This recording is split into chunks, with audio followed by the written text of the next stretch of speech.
NAB facing a lawsuit over the Walton Construction Collapse. Let's have a look.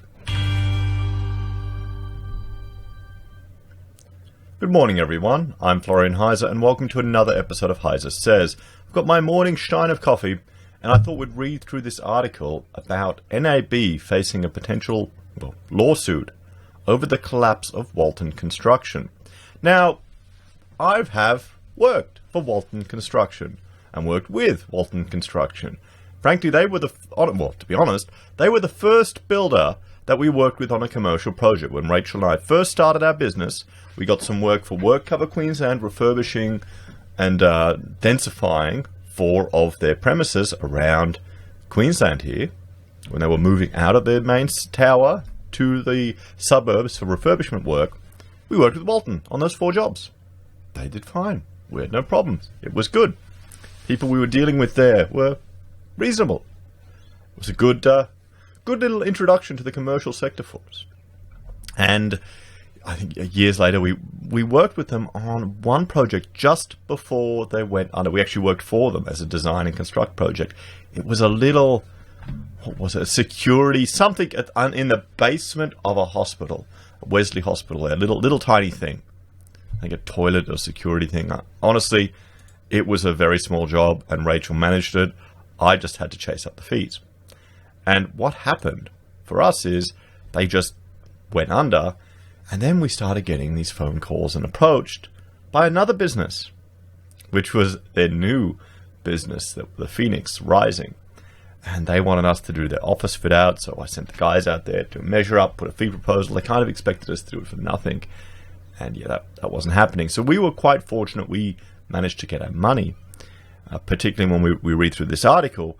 But in my practice, the risk I have is labor costs and all my overheads, where the subbies and the tradies, they have to invest a lot of money as well just to get the job going. They have to buy all the materials and everything. And this is going to be a pretty tough read, honestly. So I'll give a trigger warning. Guys, if you've been through something like this, get your Steiner coffee and share your stories, vent a bit in the comments of how you've copped it. So let's have a look. NAB facing potential $74 million lawsuit over the collapse of Walton Construction.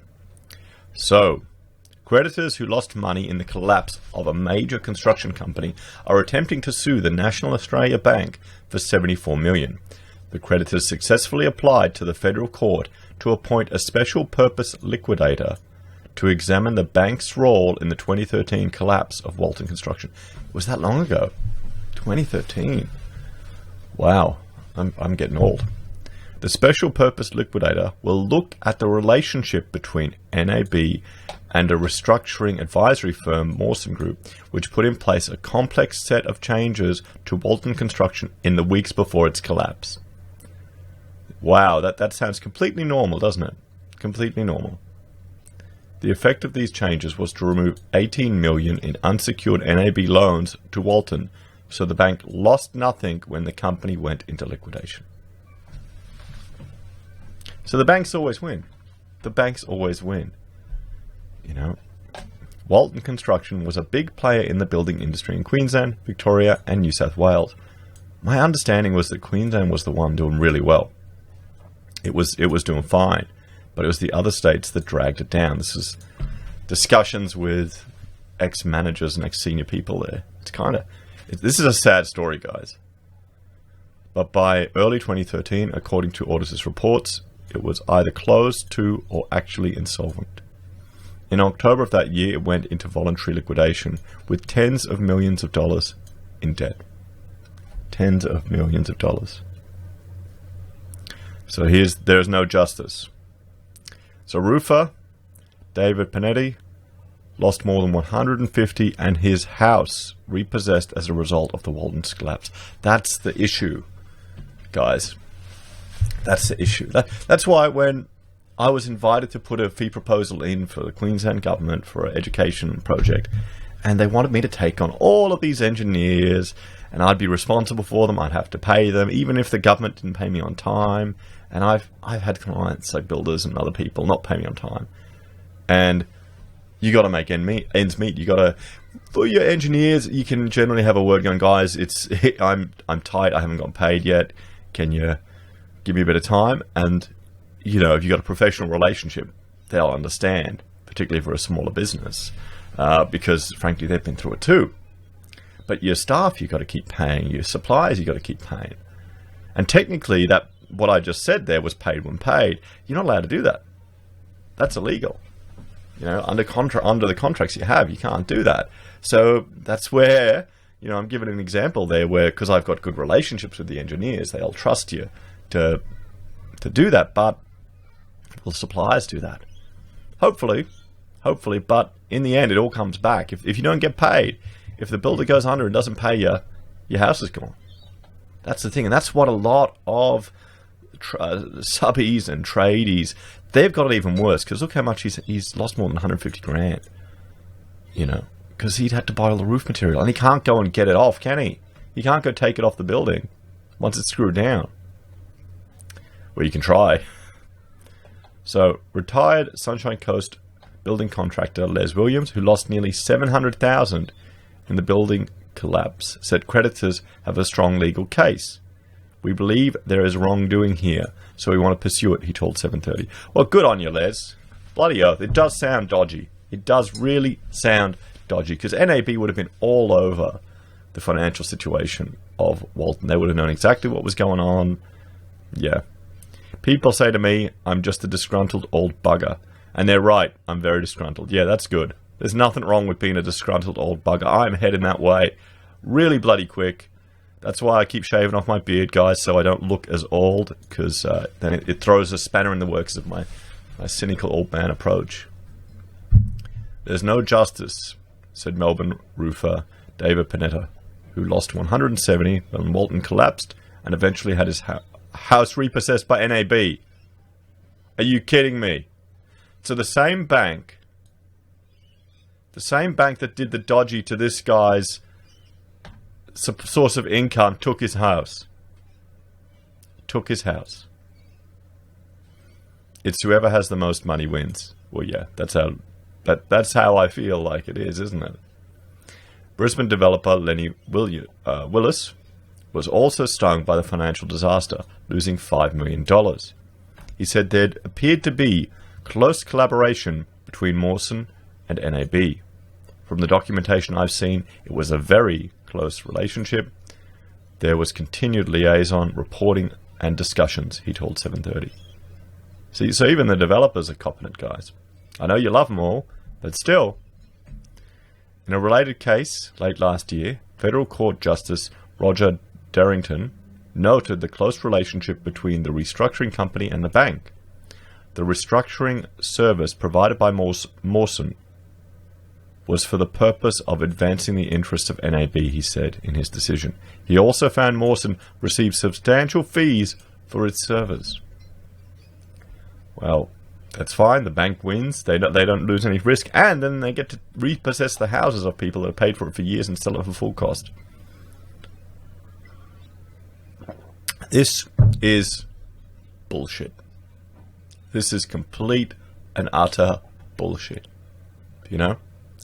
So, I mean, I feel real sorry for this bloke. I feel really bloody sorry for him. It's good he's still alive.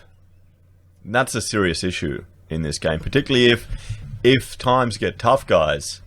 Don't throw it all away. Don't check out, okay, over this shit. It's just stuff.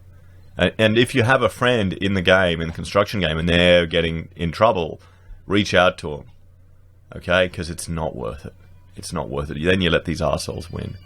Bloody hell. Not him, the bankers. So there are more than 1,000 creditors. More than 1,000. I think we got paid. Yeah, we did. I remember it was a real pain in the ass to get paid. That's it. It was a real pain in the ass to get paid. I remember that. Maybe we did a little project for the Phoenix company. I don't remember anymore. But I remember it was a nightmare to get paid. Yes, I had to ring up and he was challenging everything. And I charged him late fees. I charged him late fees. Like, this wasn't much. I think $500 in late fees, which, you don't really do too often in the construction industry because it pisses people off. And he got all shitty at me. And I said, mate, how can I trust you? You've just come from a company that went under. I think that pissed him off even more. Yeah. Yeah, so, after a while you just don't give a shit anymore, to be honest. You don't care anymore. Yep, they didn't pay the late fees. I didn't chase it. So, lawyers acting for the Mawson Group defended the company's actions. Our clients are confident their conduct has been proper and lawful, they told 730. Yeah, sure. I've recently had a run-in with a lawyer who's threatening me and wants to take down my entire channel. And I'll talk about this later, but they're always going to say that. And the lawyer's representing someone who I'm going to report to about 4 organizations for breaking the law. So it's all fun and games, guys. It's all fun and games. You've got to trust them. The lawyers are always lawful. Yeah, sure. Even if it is proper and lawful, I think it's unethical. It's morally inappropriate, the way NAB acted. They should be at risk, liable for the risk they put their clients in. The poor roofer there that borrowed his house off him. The special purpose liquidator, appointed by Federal Court Justice John Reveres, will now examine whether the NAB was involved in any breaches of statutory fiduciary duties, including being involved in a company trading while insolvent.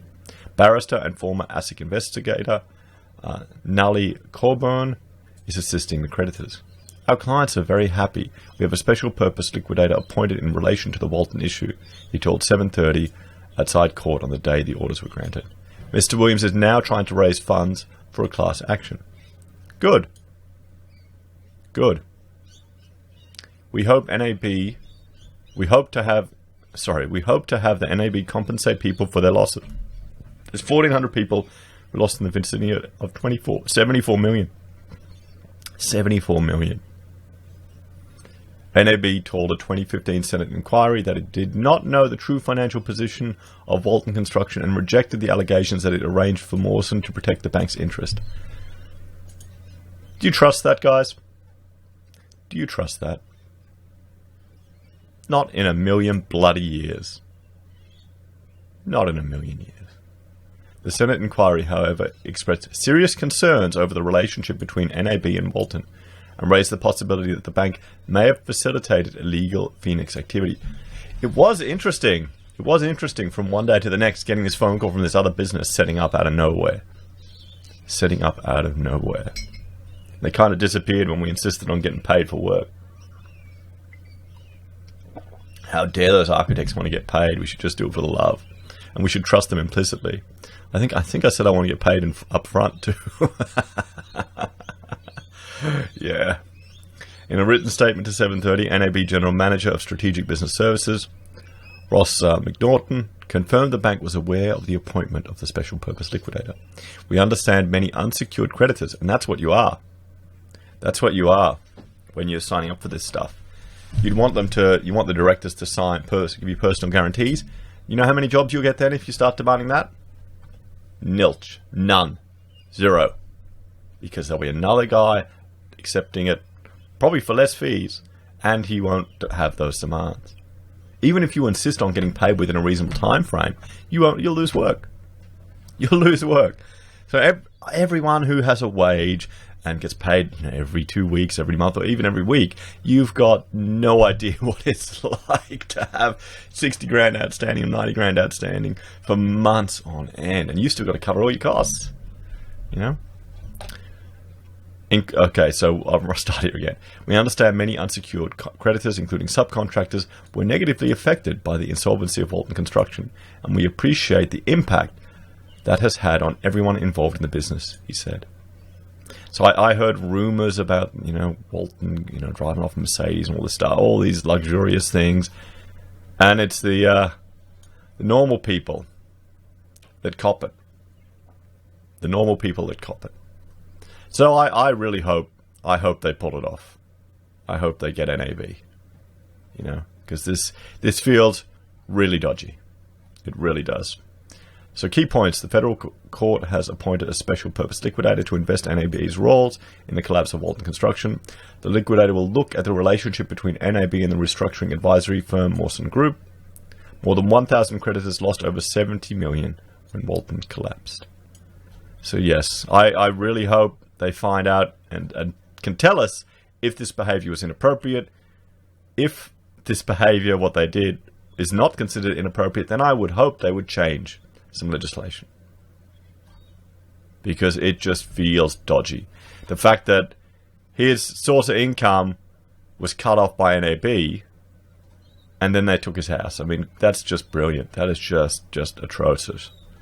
Anyway, guys, thanks for watching. Like, share, and subscribe. Let me know what you think. Please share stories of if you've copped this, what situation you've had, how you've had to deal with it. And if you've got any mates going through this type of thing now, because there's lots of builders starting to go under, times are getting tough, make an effort to give them a call, take them out for a beer, and just, keep in touch. Keep in touch, because it can get bloody stressful, guys. I used to have hair. Anyway, take care, like, share, and subscribe. I'll talk to you later.